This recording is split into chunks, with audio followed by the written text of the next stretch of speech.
ادي كيكتنا النهارده،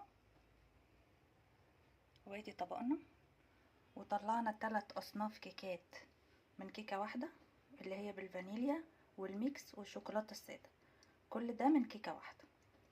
تعالوا نشوف عملناها ازاي. اهلا بيكم حبايبي، احلى متابعين في الدنيا. يوم جديد ونهار سعيد عليكم ان شاء الله. هنعمل النهارده وصفه جديده لكيكه، يا رب تعجبكم بطريقه سهله وبسيطه، وان شاء الله الكل يعرف يعملها. وهنعمل كيكه واحده فيها 3 انواع كيكه، يعني كيكه واحده هيبقى فيها كيكه بالفانيليا وكيكه بالشوكولاته وكيكه التايجر اللي هي بتبقى ميكس الاتنين مع بعض. نشوف بقى مع بعض المقادير. عندي 4 بيضات وفانيليا، وبستعمل كيك شيف، وطبعا مع البيض بحط معلقه خل كبير. تمام كده. كوبايه لبن، معلقتين سمنه كبار اهو، 3 معالق كاكاو، لا او معلقتين، اسفه معلقتين كبار كاكاو. دول كوبايتين دقيق منخولين كويس، نص كوبايه زيت، كوبايه وربع سكر. هي دي المقادير بتاعتي النهارده. حطيت عندي هنا الاربع بيضات، بحط شويه فانيليا صغيرين اهو بس كده، وبحط معلقه خل،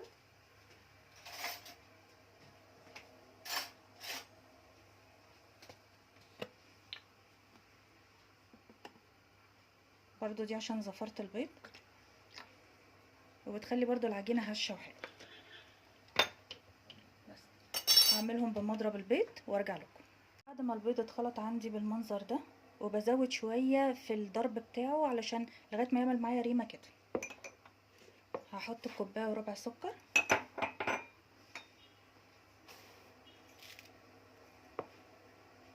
وبرضو هضربه بالمضرب جامد لغايه ما تبقى عامله زي الكريمه البيضه كده. بفضل اخلط في الخليط لغايه ما يبقى عندي بالمنظر ده وقوامه كده اهو زي الكريمه بالظبط اهو. يا رب تكون الصوره واضحه. بالنسبه للسمنه واللبن، هنا حطيت معلقتين السمنه اهي وكوبايه اللبن اهي. دي هحطها على النار تغلي، يعني هعملها بلبن سخن، وممكن بدل السمنه تتحط زبده صفرا، تتحط زبده عاديه عادي جدا. هحط بقى هنا عندي نص كوبايه الزيت اهي، وهضرب برضو ضربه تاني بالمضرب. بفضل اضرب فيها لغايه ما تديني القوام ده اهو. احنا كده ماشيين خطوه بخطوه مع بعض، واللبن والسمنه على النار بديله غلوه. تمام كده. بحط بقى عندي الدقيق اهو، كوبايتين منخولين اهو، واستعمل بقى المضرب اليدوي، خلاص المضرب التاني مش هستعمله تاني خلاص.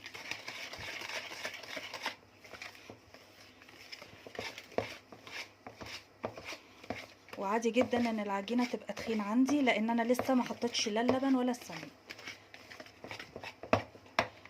واحط شيف كيك اهو،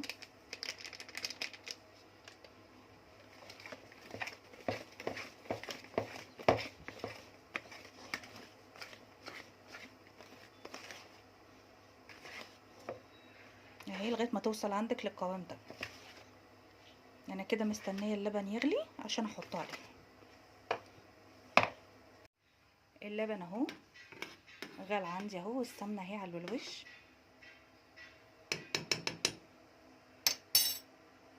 اهو.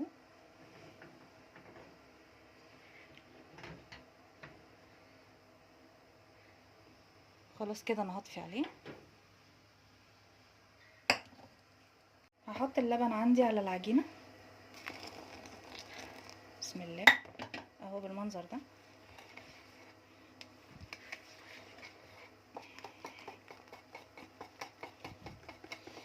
اهو. بصوا هتلاقوا العجينه فكت على طول في ثواني اهي. بصوا تحفه ازاي اهي، على طول في ثواني هتلاقيها فكت معاكي.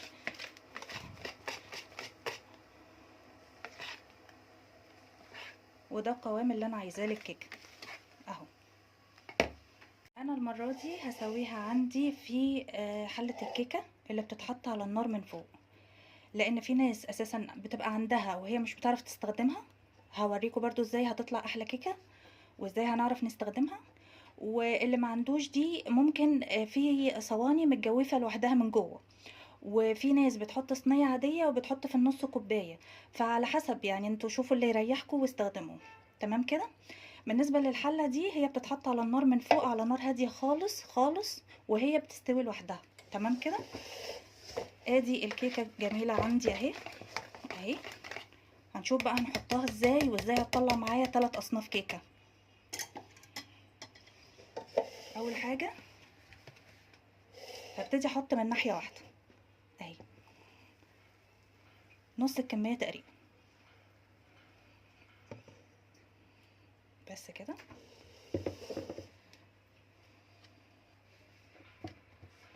النص التاني عندي اهو،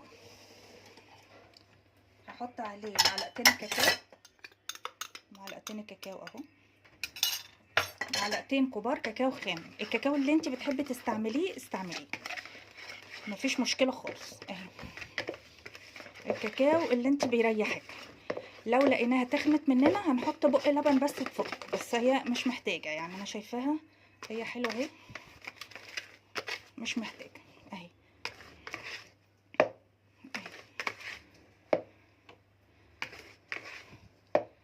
ولونها حلو جدا كده، مش محتاجه كاكاو تاني ومش محتاجه لبن اهي.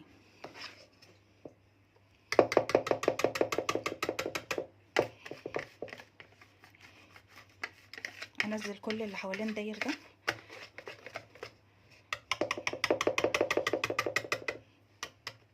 بس لو فرض انها تخنت منك حطي بق لبن هتفك على طول.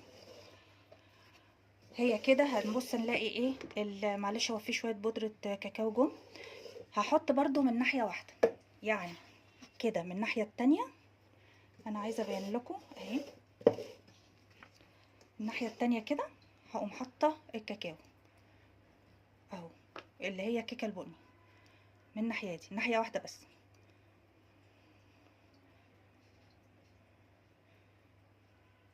اهي بالمنظر ده. انزلها كلها وارجع لكم. عملناها كده بالمنظر ده اهي. الحله انا مبطناها بسمنه ودقيق. تمام كده. تعالوا بقى نشوف هنسويها ازاي. بخلي النار عندي على الهادي خالص، وبحط الجزء ده بيجي مع الحله، الجزء ده، وبعدين بحط الحله كده،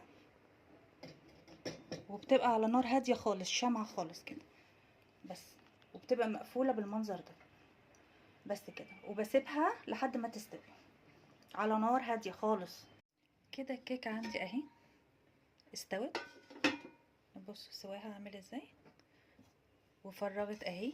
اول ما تفرغ كده عندك كده من الجناب اعرفي ان هي كده خلاص استوت اهي.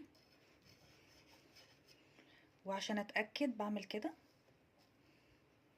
مادام ما طلعتش عجين اهي من الناحيه التانية اهي، مادام ما طلعتش عجين عندي خلاص، بس استناها تهدى واقلبها بقى الناحيه التانية وهوريها لكم برضو.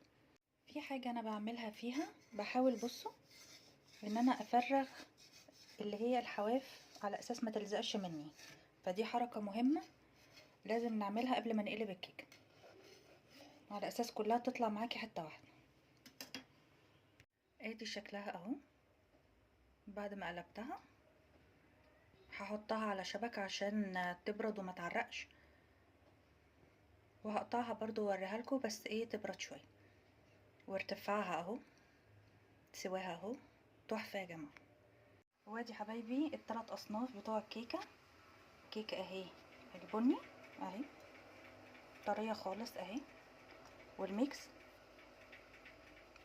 والفانيليا. انا عايزه اوريكم بس انها طريه اهي.